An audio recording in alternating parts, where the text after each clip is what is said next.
байцаана тэмүүлэн байна. За өнөөдрийн болохоор bunara find the missing element гэдэг бодлого бодно. За энэ дээр ямар утга өгүүлбэр нь болохоор finder гэдэг function маань хоёр лист аваад тэгээд тэр нэг лист нөгөө листээсээ өөр тоо байгаа. Тэр өөр тоог нь гаргаж ирнэ. Жишээ нь энэ дотор 5 байна. Энэ 5 байхгүй болохоор 5-ыг missing number гэж гаргаж ирнэ. Заавал энэ is the missing number гэдэг нь гаргах шаардлагагүйгээр зүгээр 5 гэж хариу гаргахад болно. За хэрвээ та яагаад боломжтой энэ видеог цаад оролдоод үзээрэй. Тэгээ bunara шууд solution руугаа орцгоё. За энийг бодоход бол хоёр аргаар бодож болно. Complexity нь болохоор эхлээд n log n байж болно. За тэгэхээр дараа нь болохоор linear буюу n байж болно. За тэгвэл одоо bunara шууд n log n-ээр яаж бодохыг харцгаая. Тэг бодоход бол эхлээд bunara sort хийн тухайн листийг. Sorting нь юу гэсэн үг гэхээр та нар жишээ үзүүлэх юм бол a гэдэг number 1 3 2 гэсэн лист байх юм бол a-гээ sort хийгээд үзье. Тэгээ print a-гээ printlээд үзэх юм бол 1 2 3 гэдэг дараалсан тоо гарч байгаа болохоор энэ sort function маань ингэж ажилладаг байгаа шүү. За тэгэхээр одоо энэ хоёр function list нь дараалсан болчлаа. Тэгэхээр for loop хийгээд өгнө. For number and number 1 in number 2 in zip array 1 array 2. Тэгээд if number is not equal to number 2 хин хоёр тэгээд тэмцэн биш байх юм бол should return number гэдэг тухайн number should return буюу буцааж гаргаж ирээ гэсэн утгатай.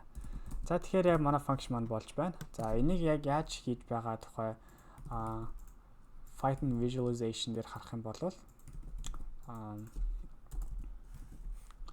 эхлээд за print гэдэг function call гэсэн print гэдэг statement-ийг урд нь гаргах бичих хэрэгтэй байдаг шүү. За энийг одоо жишээ нь харцгаая яаж хийж байна. Тэгэх юм бол эхлээд хоёр листийгээ бичиж гаргаж ирээд за тэгэхээр одоо sort хийх гэж байна. Эхнийх нь sort хийгдсэн байсан. Хоёр дахь нь болохоор өөрчлөлтөд бүгдээрээ sort болчлаа. Тэгээд одоо энэ хоёрыг ингээд шууд шалгачихна гэсэн үг. 3 4 4 5 6 2. Тэгэхээр ингээд 2 2 зөв 3 3 4 5 6 нь тэнцүү биш байгаа болохоор шууд 5-ын return хийнэ гээд. Тэгэл манай хариу маань 5 гэж гарч ирж байгаа. За энэ болохоор n log n яагаад тэгэхээр бид нэр бүх листийн дотор байгаа бүх number-ыг ингэж iterate хийгээгүй. Тийм болохоор n log n гэсэн complexity-тэй байгаа шүү. За дараагийн бодлого нь болохоор linear буюу n гэсэн complexity-ээр бодож үзнэ. За энийг бодохын тулд bunara dictionary ашиглана. Import collections.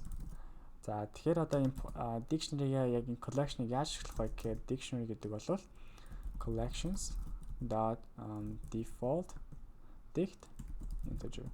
Би сая шууд tab-аад арахаар шууд автоматар ингэ гараад ирлээ гэсэн үг.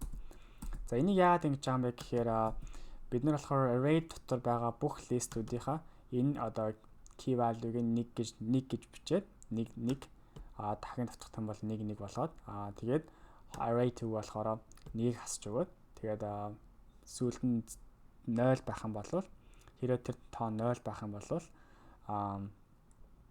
тэр тоо return хийнэ гэсэн үг. За тэрийг юу гэж байгаа болохоо би одоо яг танартыг харуулъя.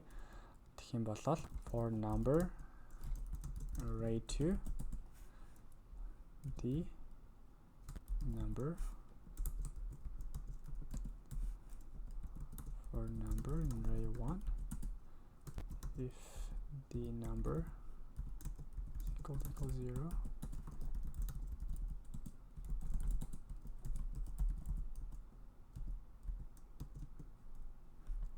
за ингээ ерөнхийдөө бол манай function маань дуусчлаа.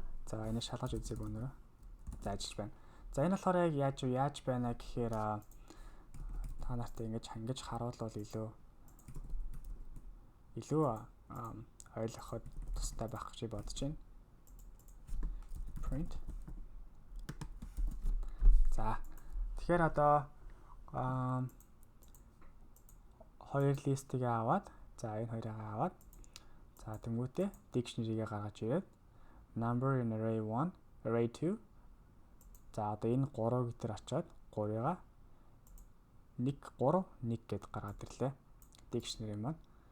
За дараа нь болохоор 7 1 2 1 4 1 6 1 гэж явсаар хагаад одоо болохоор хоёр дахь for loop руу ороод хэрвээ тэр энэ number нь болохоор 0 байх юм бол тэр number шууд энийг энэ тоог return хийнэ гэсэн үг.